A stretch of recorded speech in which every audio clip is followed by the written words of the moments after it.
Hi hello నమస్తే అస్సలం అయికం welcome back to Tara's Dubai lifestyle. ఈరోజు నేను మీతో షేర్ చేసుకుంటున్న రెసిపీ కర్ణాటక స్పెషల్ దొన్నె బిర్యానీ. నేనైతే చికెన్తో ప్రిపేర్ చేస్తున్నాను, మటన్తో కూడా ప్రిపేర్ చేసుకోవచ్చు. ఎలాంటి సైడ్ డిష్తో పని లేకుండా చాలా టేస్టీగా ఉంటుంది. మరి ఇంకేమాత్రం ఆలస్యం లేకుండా ఈ టేస్టీ అయిన చికెన్ దొన్నె బిర్యానీని ఎలా ప్రిపేర్ చేసుకోవాలో దీని ప్రాసెస్ ఏంటో చూసేద్దాం. దీనికోసం ముందుగా చికెన్ని మ్యారినేషన్ చేసుకుందాం. ఒక బౌల్లోకి శుభ్రంగా వాష్ చేసుకున్న 1 కిలో చికెన్ని తీసుకోవాలి.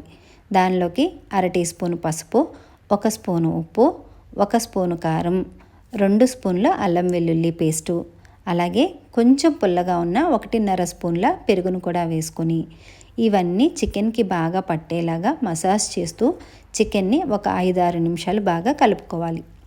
ఇలా కలుపుకున్న ఈ చికెన్ని మూత పెట్టేసి ఒక 20 నిమిషాలు పక్కన పెట్టేసుకోవాలి.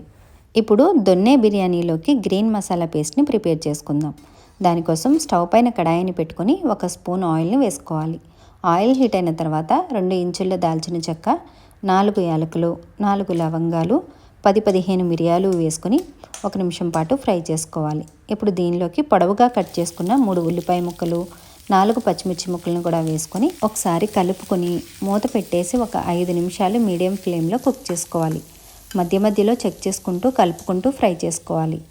4 నిమిషాల తర్వాత చూడండి, ఆనియన్స్ ఇలా లైట్ గోల్డెన్ కలర్లోకి వచ్చేసాయి కదా. ఇప్పుడు ఒకసారి కలుపుకొని వీటిని ఒక ప్లేట్లోకి తీసుకొని పక్కన పెట్టేసుకోవాలి.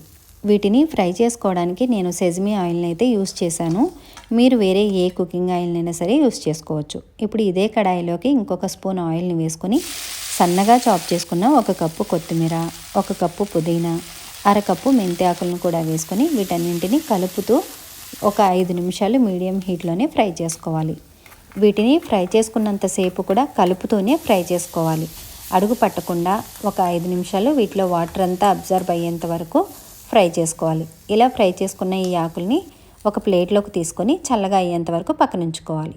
ఇవి రెండు పూర్తిగా చల్లగా అయిన తర్వాత ఒక మిక్సీ జార్లోకి వేసుకొని మెత్తగా పేస్ట్ చేసుకోవాలి.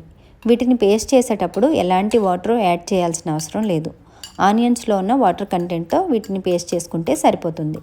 ఇలా బాగా మెత్తగా పేస్ట్లా చేసుకొని దీన్ని కూడా ఒక పక్కన పెట్టేసుకోవాలి.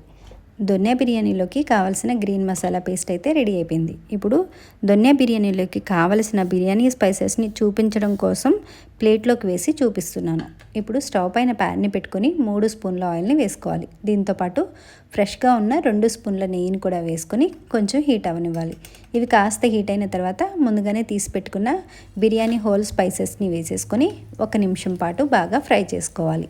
ఇవి కాస్త ఫ్రై అయిన తర్వాత దీనిలోకి పొడవుగా కట్ చేసుకున్న ఒక పెద్ద సైజు ఉల్లిపాయ ముక్కలను కూడా వేసుకొని ఒకసారి కలుపుకొని మూత పెట్టేసి ఒక 4 నిమిషాలు మీడియం ఫ్లేమ్లో కుక్ చేసుకోవాలి. 4 నిమిషాల తర్వాత చూడండి, ఆనియన్స్ ఇలా పింకిష్ కలర్లోకి వస్తే సరిపోతుంది. ఇప్పుడు 1 నిమిషం పాటు ఫ్రై చేసుకొని దీనిలోకి 1 టేబుల్ స్పూన్ అంతా అల్లం వెల్లుల్లి పేస్ట్ని వేసుకోవాలి. అల్లం వెల్లుల్లి పేస్ట్ పచ్చివాసన పోయి మంచి స్మెల్ వచ్చేంత వరకు ఒక 2 నిమిషాలు కలుపుతూనే ఫ్రై చేసుకోవాలి. ఇలా ఒక 2 నిమిషాలు ఫ్రై చేసుకున్న తర్వాత దీనిలోకి కట్ చేసుకున్న ఒక పెద్ద సైజు టొమాటో ముక్కలను కూడా వేసుకోవాలి. దీంతో పాటుగా స్పైసీ లేకుండా ఉన్న ఒక 4 పచ్చిమిరపకాయలను కూడా వేసుకొని 1 నిమిషం పాటు ఫ్రై చేసుకోవాలి. ఇలా 1 నిమిషం పాటు ఫ్రై చేసుకుంటే సరిపోతుంది. ఇప్పుడు ముందుగానే మ్యారినేట్ చేసి పెట్టిన చికెన్ మొత్తాన్ని దీనిలోకి వేసేసుకోవాలి. చికెన్ మొత్తాన్ని వేసుకున్న తర్వాత ఇవన్నీ బాగా కలిసేలాగా ఒకసారి కలుపుకోవాలి. ఇలా 1 నిమిషం పాటు ఫ్రై చేసుకోవాలి. ఇప్పుడు దీనిలోకి ముందుగానే ప్రిపేర్ చేసుకున్న గ్రీన్ పేస్ట్ను కూడా వేసేసుకోవాలి. గ్రీన్ పేస్ట్ను కూడా వేసుకున్న తర్వాత గ్రీన్ పేస్ట్ చికెను అన్నీ బాగా కలిసేలాగా బాగా కలుపుకోవాలి.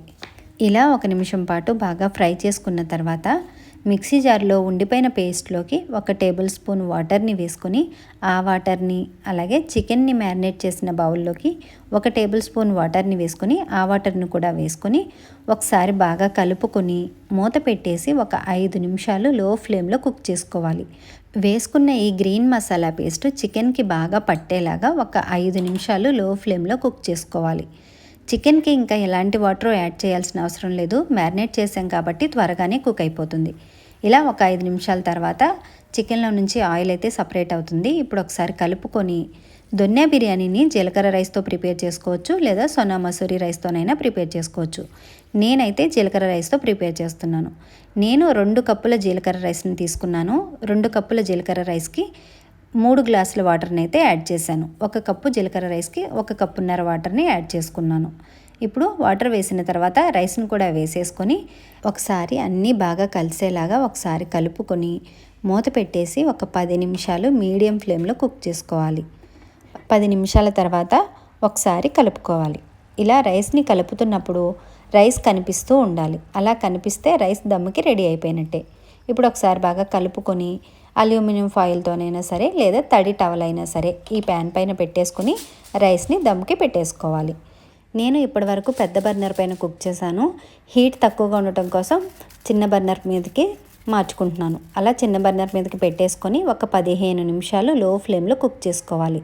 15 నిమిషాల తర్వాత స్టవ్ ఆఫ్ చేసేసుకొని వెంటనే మూత తీయకుండా ఒక 5-10 నిమిషాల గ్యాప్లో మూత తీసుకొని అప్పుడు చెక్ చేసుకోవాలి.